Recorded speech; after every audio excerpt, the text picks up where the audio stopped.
فجعلناها تو بنا دیا ہم نے اس کو. کس کو؟ اس واقعے کو، سبت کے واقعے کو کیا بنا دیا؟ نکالن، عبرت، یعنی ایسا واقعہ جس سے دوسرے سبق حاصل کریں. نون کاف لام اس کا روٹ ہے نکال کا. لما ان کے لیے بھی جو بین یدیہا اس واقعے کے وقت موجود تھے. بینا کا لفظی معنی کیا ہوتا ہے؟ درمیان. اور ید کس کو کہتے ہیں؟ ہاتھ کو. تو یدین دو ہاتھوں کو کہتے. جو چیز دو ہاتھوں کے درمیان ہوتی ہے وہ انسان کو کہاں دکھائی دیتی ہے؟ سامنے. یہاں کیا مراد ہے بین یدیہا؟ جو لوگ اس وقت موجود تھے دنیا میں جو ان کے سامنے تھے.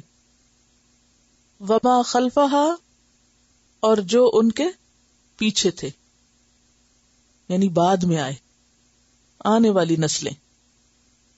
وموعظۃً اور نصیحت. موعظہ کا لفظ کس سے نکلا ہے؟ واو این زوئے سے. واعظ کس کو کہتے ہیں؟ نصیحت کو. ایسی بھلائی کی بات جس سے دل نرم ہو. ہر نصیحت واعظ نہیں کہلاتی. پھر واعظ اور نصیحت میں فرق کیا ہوا؟ واعظ کون سی بھلائی؟ جس سے دل کے اندر نرمی پیدا ہو، رقت پیدا ہو، دل تقوی کی طرف مائل ہو، کہ جب یہ قصہ سنایا جاتا ہے تو دل نرم پڑ جاتے ہیں، دلوں کے اندر ایک خوف پیدا ہوتا ہے، رونگٹے کھڑے ہونے لگتے ہیں کہ کس طرح ان کی شکلیں مسخ ہو گئیں. تو ہم نے اس واقعے کو نصیحت کا ذریعہ بنا دیا، سبق اور یاد دہانی کا ذریعہ بنایا، لیکن ہر ایک کے لیے نہیں.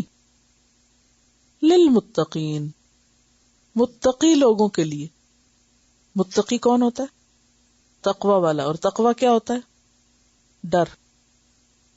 یعنی جس کے دل میں اللہ کا ڈر ہو، اس کے سامنے جب اللہ کی قدرت آتی اور اللہ کا یہ فیصلہ آتا ہے کہ کس طرح ان کی شکلیں مسخ کر دی گئی تھی، ان کو بندر بنا دیا گیا تھا، تو جو بھی پھر اس واقعے کو سنتا ہے اس کا دل بیٹھ جاتا ہے کہ اللہ کی ناراضگی بڑی سخت چیز ہے. لیکن جو غافل دل لوگ ہوتے ہیں وہ قصہ پڑھتے ہیں اور گزر جاتے ہیں اور دلوں پہ کوئی اثر نہیں ہوتا، کیونکہ ذالک الکتاب لا ریب فیہ ھدی للمتقین ہے نا. تو اسی لیے یہاں بھی کیا فرمائے؟ فَجَعَلْنَاهَا نَكَالًا لِمَا بَيْنَ يَدَيْهَا وَمَا خَلْفَهَا وَمَوْعِظَةً لِلْمُتَّقِينَ. جو دیکھے سبق پکڑے، جو سنے نصیحت پکڑے. یعنی یہ قصے کس لیے بیان ہوئے ہیں؟ نصیحت کے لیے، نہ کہ قصہ برائے قصہ. یعنی کہانی انٹرٹینمنٹ کے لیے نہیں ہے. فَجَعَلْنَاهَا نَكَالًا لِمَا بَيْنَ يَدَيْهَا وَمَا خَلْفَهَا. اس دور کے لوگوں کے لیے بھی یہ لوگ ایک عبرت کا نمونہ بن گئے، اور بعد والوں کے لیے بھی نمونہ عبرت بنے. وَمَوْعِظَةً لِلْمُتَّقِينَ اور متقین کے لیے نصیحت. بعض لوگوں نے حضور صلی اللہ علیہ وسلم سے اپنے زمانے کے بندروں اور خنزیروں کے بارے میں پوچھا کہ کیا یہ وہی مسخ شدہ یہودی ہیں، یعنی ان کی نسل ہے؟ تو آپ نے فرمایا جب اللہ تعالیٰ کسی قوم میں مسخ شکل کا عذاب نازل کرتا ہے تو ان کی نسل نہیں چلتی. پھر فرمایا کہ بندر اور خنزیر دنیا میں پہلے سے موجود ہیں، اس لیے یہ خیال غلط ہے کہ اگر کوئی یہ کہے کہ یہ جو آج بندر پائے جاتے ہیں یہ انہی مسخ شدہ بندروں کی نسل ہے، تو مسخ شدہ لوگوں کی نسل آگے نہیں چلتی، وہ وہیں ختم ہو جاتے ہیں. گویا موت سے پہلے ان کو ایک نمونہ عبرت بنانا مقصود ہوتا ہے. یہ صحیح مسلم کی روایت ہے جو ابھی میں نے آپ کو بتائی ہے. فَجَعَلْنَاهَا نَكَالًا تو ہم نے ان کو نکال بنا دیا. نکال کا معنی عبرت بنا دیا. اور متقین کے لیے اس میں بڑی نصیحت ہے. اللہ سے ڈرنے والوں کے لیے اس میں بہت بڑا سبق ہے. جو خدا سے نہیں ڈرتے وہی ایسے کام کرتے ہیں، اور ان کے لیے اس میں کوئی سبق نہیں. جو اللہ سے ڈرتا ہو وہ کبھی بھی دین میں شوشے بازی، ہیلا سازی، حجت بازی اور اس کے اندر منمانی تفسیریں اور منمانے معنی نکالنے کی کوشش نہیں کرے گا، اور نہ ہی وہ کسی چیز کو اس کے کانٹیکسٹ سے ہٹائے گا. دیکھیے اللہ تعالیٰ نے قرآن پاک میں جب مثالیں دی تو کیا فرمایا؟ یضل بہ کثیرا ویہدی بہ کثیرا. اسی کلام کے ساتھ، انہی مثالوں کے ساتھ اللہ تعالیٰ بہت سے لوگوں کو گمراہ کر دیتا ہے اور بہت سے لوگوں کو ہدایت دے دیتا ہے. قرآن ہدایت کا ذریعہ بھی ہے اور بہت سے لوگ قرآن پڑھ کر بھٹکے بھی ہیں، کیونکہ انہوں نے آیات کو اصل کانٹیکسٹ میں نہیں لیا، خود بھی بھٹکے دوسروں کو بھی بھٹکایا. تو جب لوگوں سے کہا گیا تو وہ کہتے ہیں کہ وہ بھی تو قرآن پڑھتے ہیں، وہ بھی تو قرآن سے دلیل لاتے ہیں. ہاں سبھی پڑھتے ہیں، لیکن اگر کسی چیز کو آپ اس کے کانٹیکسٹ سے نکال کر من مانے مطلب دینا شروع کر دیں تو آپ ہدایت نہیں پائیں گے، آپ بھٹکیں گے. تو اسی لیے بے حد ضروری ہے کہ قرآن کی تفسیر پہلے قرآن کو قرآن ہی سے ویریفائی کیا جائے کہ جو معنی بیان ہونے لگا ہے کیا یہی مطلوب ہے، اور پھر نبی صلی اللہ علیہ وسلم سے، پھر آپ کے طریقہ کار سے اور صحابہ کرام کی پھر اقوال سے اور ان کے طریقہ کار سے. مثلاً آج کے دور میں کئی لوگوں نے دین کی منمانی تفسیر شروع کی، نماز کا خود ساختہ مطلب نکالا کہ صلاۃ کا لفظی معنی ہوتا ہے پریئر، تو آپ کہیں بھی بیٹھ کے دعا مانگ لو، آپ کی نماز ہو گئی. اس کو کہتے ہیں دل کی نماز. فلاں اتنا پہنچا ہوا اب اس کو نماز کی ضرورت ہی نہیں. اللہ کے رسول صلی اللہ علیہ وسلم سے آگے بڑھ کر کوئی پہنچا ہوا ہوگا کہ آپ آخری وقت میں بھی الصلاۃ الصلاۃ کہہ رہے ہیں. دنیا سے جاتے ہوئے آخری نصیحت یہی، اور غلاموں کے بارے میں نصیحت فرما رہے. اب کوئی آج اگر اٹھ کے خود کہہ دے میں بہت بڑا بزرگ ہوں، بس میری طرف سے تمہیں اجازت ہے کہ بس دل کا پاک ہونا چاہیے، وضو کی کیا ضرورت ہے. تو یہ سب دین کے اندر دین کے معنی میں تبدیلی اور آیات کی خود ساختہ تفسیر انسان کو بھٹکانے کا ذریعہ بنتی ہے. ایسی چیزوں سے بچنے کی ضرورت ہے، اور کہیں دھوکہ نہ کھائے کوئی کہ یہ تو قرآن ہی پڑھا رہے ہیں اور قرآن ہی سے نکلا ہوا ہے. پہلے آپ دیکھ لیں کہ کیا قرآن پر یہ عمل اللہ کے رسول نے بھی اسی طرح کیا تھا؟ آپ نے بھی صرف دعا ہی کر دی تھی بیٹھے بیٹھے جہاں چاہے، اور اس کو آپ نے نماز کا نام دیا تھا. کیونکہ قرآن کا بیان کس کے ذمہ ہے؟ اللہ کے ذمہ. اور بیان کس سے کروایا؟ نبی صلی اللہ علیہ وسلم سے کروایا، اور آپ نے وہ چیزیں کر کے دکھائی. اسی لیے آتا نا خذوا انی مناسککم، حج کے طریقے بھی مجھ سے سیکھو. اور نماز کے بارے میں کیا فرمایا؟ صلو کما رأیتمونی اصلی، ایسے نماز پڑھو جیسے میں پڑھتا ہوں. ہم کیوں کرتے ہیں یہ سب؟ اس لیے کرتے ہیں کہ اب ہماری خواہشات کی تکمیل اسی سے ہوتی ہے. یہ تکلیف کرنے کی ضرورت کیا ہے؟ اپنے آپ کو دھوکہ دینے. وہی نا وما یخدعون الا انفسہم. وَإِذْ قَالَ مُوسیٰ، اور جب کہا موسیٰ علیہ السلام نے، لقومہ، اپنی قوم سے، کیا کہا؟ ان اللہ یأمرکم، بے شک اللہ حکم دیتا ہے تم کو. یأمرکم کا روٹ کیا ہوگا؟ امر سے. ان تذبحوا، کہ تم ذبح کرو. ذبح تذبحوا کا روٹ کیا ہے؟ ذال بے ہے، زے نہیں ہے، ذال ہے. تذبحوا بقرہ. بقرہ کا لفظ جو ہے بے قاف رے سے ہے. بقر کہتے ہیں زمین کھودنے کو. تو یہ لفظ بقر اسم جنس کے طور پر آتا ہے، یعنی جس میں مذکر اور مؤنث دونوں کا معنی پایا جاتا ہے، واحد جمع دونوں کا. اسی لیے میں نے دوبارہ جب البقر کا ترجمہ کیا تو جمع میں کیا ہے کہ ایسا کیا جا سکتا ہے. اور اسی لفظ یعنی بقرہ کے نام پر سورت کا نام بھی ہے، یعنی سورت البقرہ. یہ یاد رکھیے کہ بقرہ نہیں ہے بلکہ بقرہ ہے، بقرہ. اور جب بقرہ کا لفظ بولا جاتا ہے تو اس سے مراد گائے لی جاتی ہے، اور بعض نے اس سے مراد گائے اور بیل دونوں بھی لیا، یعنی دونوں بھی مراد ہو سکتے ہیں، یعنی دونوں کی گنجائش ہے اس میں. اسی سے لفظ باقر ہے، نام ہوتا نا باقر، کیا معنی ہوتا ہے اس کا؟ کھود کرید کرنے والا، ریسرچ کرنے والا. کس کا لقب تھا یہ؟ زین العابدین کا. ان کو یہ لقب کیوں دیا گیا تھا؟ کیونکہ وہ بہت بڑے عالم تھے، علم کے میدان میں بہت تحقیق کی تھی. دیکھیے کہ قرآن نے آ کر دنیا کا مزاج بدلا. نبی صلی اللہ علیہ وسلم نے دنیا میں تشریف لا کر لوگوں کو غور و فکر کرنا سکھایا، خیالی اور وہمی باتوں سے نجات دلائی. پہلے لوگ کیا کرتے تھے؟ جو چیز ان کو بڑی لگتی اسی سے ڈرتے اور اسی کے آگے ہاتھ جوڑنے لگتے تھے. خدا کے بارے میں، اپنے معبود اور خالق کے بارے میں بھی وہم و گمان پر باتیں انہوں نے گھڑ رکھی تھی.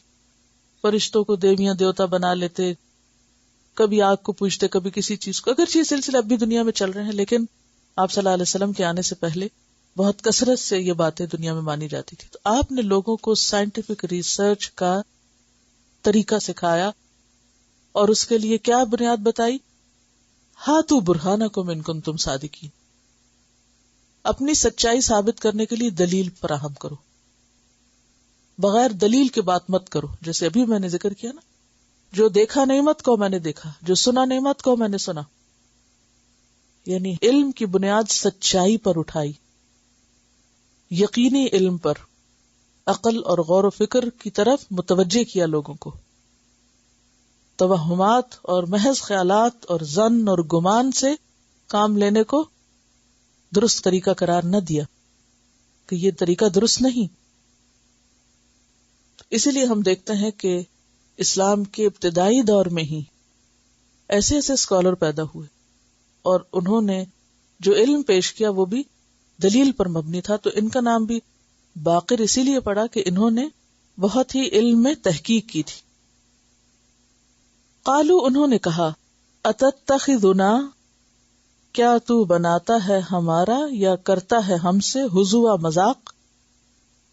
ہزوا کا لفظ پیچھے گزر چکا ہے، اس کا روٹ کیا ہے؟ زے حمزہ، یستہزئ اور مستہزئ، اور وہی یہاں پر مادہ ہے ہزوا مذاق.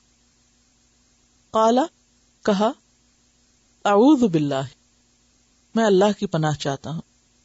اعوذ میں عین واو دال، تعویذ لفظ بھی اسی سے ہے. آذا یعوذ کا معنی ہوتا ہے پناہ لینا. تو میں پناہ لیتا ہوں باللہ اللہ کی. بے کا مطلب یہاں سے نہیں کرنا کہ میں پناہ لیتا ہوں اللہ سے. کیا معنی ہوگا؟ یعنی دور جاتا ہوں اللہ سے. پناہ لیتا ہوں اللہ کی یعنی میں اللہ کی طرف جاتا ہوں، اس سے مدد مانگتا ہوں. پناہ لینا دراصل کیا ہوتا ہے؟ پروٹیکشنز لینا، مدد لینا، خوف سے محفوظ ہونا. اعوذ باللہ میں پناہ لیتا ہوں اللہ کی، ان اکون اس بات سے کہ میں ہو جاؤں، من الجاہلین جاہلوں میں سے. جاہلین کس کی جمع ہے؟ جاہل کی. روٹ کیا ہے؟ جیم ہے لام. جہل کہتے ہیں ناواقف ہونے کو، بے علم ہونے کو، انسانی ذہن کا علم سے خالی ہونا، یعنی عقل کو کچھ جاننے اور سیکھنے کے لیے استعمال نہ کرنا. وَإِذْ قَالَ مُوسَىٰ اور جب کہا موسیٰ علیہ السلام نے، لِقَوْمِهِ اپنی قوم سے، یعنی بنی اسرائیل سے. اب یہاں پر لِقَوْمِهِ کا لفظ آیا ہے، یعنی اس سے پتہ چلتا ہے کہ ہر شخص اپنی قوم کے حق میں بہت خیر خواہ ہوتا ہے. تو موسیٰ علیہ السلام بھی خیر خواہی کا حق ادا کر رہے ہیں کہ اپنی قوم سے کہا، اپنے لوگوں سے کہا، ان اللہ یأمرکم بے شک اللہ تم کو حکم دیتا ہے، ان تذبحوا بقرہ کہ تم کوئی گائے ذبح کرو. قالو انہوں نے کہا، اتتخذنا ہزوا کیا تم ہمارا مذاق بناتے ہو، تم ہم سے مذاق کرتے ہو. قال اعوذ باللہ ان اکون من الجاہلین. موسیٰ علیہ السلام کہنے لگے، میں اللہ کی پناہ لیتا ہوں اس بات سے کہ میں جاہلوں میں شمار ہوں. اب بنی اسرائیل کو گائے کا ذبح کرنے کا حکم مذاق کیوں نظر آیا؟ اس کی بنیادی وجہ یہ تھی کہ بنی اسرائیل چونکہ مصریوں کے ساتھ ایک لمبے عرصے تک رہے تھے اور مصری قوم گائے کی پجاری تھی. گائے ان کے لیے ایک دیوتا کی حیثیت رکھتی تھی. تو جب موسیٰ علیہ السلام نے ان سے کہا کہ گائے ذبح کرو، تو ان کے دل میں چونکہ غلام قوم تھی، غلامی کے اثرات باقی تھے، مصریوں کے ساتھ رہتے رہتے ان کے اندر بھی گائے کی عقیدت سرایت کر گئی تھی. تو انہوں نے کہا کہ ہم گائے ذبح کریں، تم ہمیں گائے ذبح کرنے کا حکم دے رہے ہو؟ یہ تو ایسا لگتا ہے کہ جیسے تم ہم سے مذاق کر رہے ہو. یعنی انہوں نے اس بات کو خلاف عقل سمجھا. موسیٰ علیہ السلام کا جواب بڑا اہم ہے. وہ کہتے ہیں اعوذ باللہ ان اکون من الجاہلین، اللہ کی پناہ کہ میں جاہلوں میں شامل ہوں. اور جاہل سے مراد یہاں احمق ہونا ہے، یعنی بے وقوف ہونا، کہ میں بے وقوف نہیں ہوں کہ جو تم سے مذاق کروں.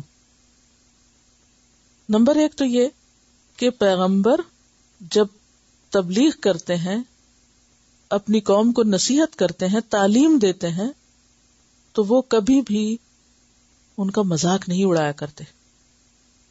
کوئی پیغمبر اپنی قوم کے ساتھ کوئی ٹھٹھے بازی نہیں کرتا. وہ انتہائی خیر خواہی کے ساتھ معاملہ کرتا ہے اور ان کو سنجیدہ نصیحت کرتا ہے. اور اس میں ہمارے لیے بھی ایک بہت بڑی نصیحت ہے. کیا؟ کہ دین کی تعلیم میں سنجیدگی اختیار کرنی چاہیے. دین کی تعلیم کوئی کھیل تماشا نہیں ہے، کوئی مذاق نہیں ہے، کوئی ہنسنے ہنسانے کی چیز نہیں ہے. اہل ایمان کا حال تو کیا ہوتا ہے کہ جب اللہ کی آیات پڑھی جاتی ہیں، سنائی جاتی ہیں، تو ان کے رونگٹے کھڑے ہو جاتے ہیں، نہ کہ وہ سن کے ہنسنا شروع کر دیں اور اس کو مذاق سمجھیں. دین کو مذاق کی چیز نہیں. دوسری بات یہاں یہ پتہ چلتی ہے کہ جو شخص دین کی تعلیم دینے والا ہو، اسے لوگوں کا مذاق نہیں اڑانا چاہیے. کیونکہ تعلیم لینے کے لیے ہر بیک گراؤنڈ سے لوگ آتے ہیں، ہر طرح کی سمجھ رکھنے والے. کسی استاد کے لیے جائز نہیں کہ کسی شاگرد کا سوال خواہ وہ کتنا ہی بے وقوفی پہ مبنی ہو، کتنا بھی جہالت پر مبنی ہو، کہ وہ اس کا مذاق اڑائے. اگر کوئی شخص ایسا کرتا ہے تو وہ عالم نہیں، جاہل ہے. کوئی عالم اس کو زیب نہیں دیتا کہ وہ علم کے لیے آنے والوں کا مذاق اڑائے یا ان کے کسی طریقے پر ہنسے. وہ سمجھا تو سکتا ہے، وہ سختی بھی کر سکتا ہے ان پر، لیکن اس کو یہ حق نہیں کہ وہ ان کا مذاق اڑائے. اس لیے اگر کبھی کوئی کیسا بھی سوال کرے، مثلا گھر میں کئی ماؤں کی عادت ہوتی ہے، بچے سوال کرتے ماں ہنسنا شروع کر دیتی ہیں. اس کا نتیجہ کیا ہوتا ہے؟ بچے ڈسکریج ہو جاتے ہیں، وہ دوبارہ نہیں پوچھتے پھر آپ سے. تو چاہے کوئی بچہ سوال کرے، چاہے کوئی بے علم شخص سوال کرے، چاہے کوئی نہ سمجھ کرے، چاہے کوئی انتہائی بے وقوفانہ سوال کرے، تب بھی ہنسنا نہیں چاہیے. اس وقت سنجیدگی کے ساتھ جواب دینا چاہیے. کسی شخص کے سوال کے موقع پر ہنسنا بذات خود بے وقوفی کی علامت ہے. کیونکہ موسیٰ علیہ السلام سے جب یہ کہا گیا کہ تم ہمارا مذاق اڑاتے ہو، تو انہوں نے کہا اعوذ باللہ ان اکون من الجاہلین، میں کوئی جاہلوں میں سے ہوں. ایسے موقع پر کسی کا مذاق کرنا تو بذات خود جاہل ہونے کی علامت ہے. تو اس سے پتہ چلتا ہے کہ جو شخص لوگوں کو دین کی طرف بلانے والا ہو، وہ ان کے کسی بھی رویے کا مذاق نہ اڑائے، نہ ان کی چال کا، نہ ان کے سوال کا، نہ ان کے اٹھنے بیٹھنے کا. بعض اوقات ایسا ہوتا ہے نا کہ آپ کسی محفل میں بیٹھے ہیں، کوئی دین کی بات ہو رہی، تو بیچ میں سے کوئی شخص جس کو اس بات کا نہیں پتا، وہ کوئی بالکل irrelevant یا ایسی غیر ضروری بات کر دیتا ہے، تو باقی لوگ کیا کرتے ہیں؟ ہوتا نا ایسے. تو یہ ہنسی اور ایسے موقع کی ہنسی کیا ظاہر کرتی ہے؟ یہ ناسمجھ لوگ ہیں. ان کے ہنسنے والوں کو جاہل ثابت کرتی ہے، بے وقوف ثابت کرتی ہے، ناسمجھ ثابت کرتی ہے. مثلاً آپ لوگ گروپ اسٹڈی کرتے ہیں، کسی نے سبق سنایا اور غلطی کر دی، تو آپ کا کیا فرض بنتا ہے؟ یا تو خاموش ہو جائیں، استاد کو غلطی نکالنے دیں، لیکن کسی بھی صورت میں کوئی جواز نہیں کہ آپ اس پہ ہنسنا شروع کر دیں. کسی کی غلطی پہ ہنسنا انتہائی ناسمجھی کی علامت ہے. اسی طرح بعض اوقات کسی کی کوئی ٹنگ سلپ ہوتی ہے، پتہ نا، بعض اوقات کوئی شخص بات کر رہا ہوتا ہے تو بات کرتے کرتے اس کے منہ سے غلط بات نکل جاتی ہے، یا جو وہ کہنا چاہتا ہے وہ نہیں کچھ اور کہہ جاتا ہے. تو عموماً لوگ اس کو کیا بنا لیتے؟ مذاق بنا لیتے. یہ بھی ناسمجھی کی علامت ہے. تو یہاں پر اتتخذنا ہزوا قال اعوذ باللہ ان اکون من الجاہلین، کہا کہ اللہ کی پناہ کہ میں جاہل ہوں، کیونکہ عالم تو اللہ سے ڈرنے والا ہوتا ہے. وَلَٰكِن كُونُوا رَبَّانِيِّينَ، اور اس کے شاعر کا احترام کرنے والا ہوتا ہے. وَمَن يُعَظِّمْ شَعَائِرَ اللَّهِ فَإِنَّهَا مِن تَقْوَى الْقُلُوبِ، جو اللہ کی نشانیوں کا احترام کرتا ہے تو وہ دلوں کے تقوی کی علامت ہوتی ہے.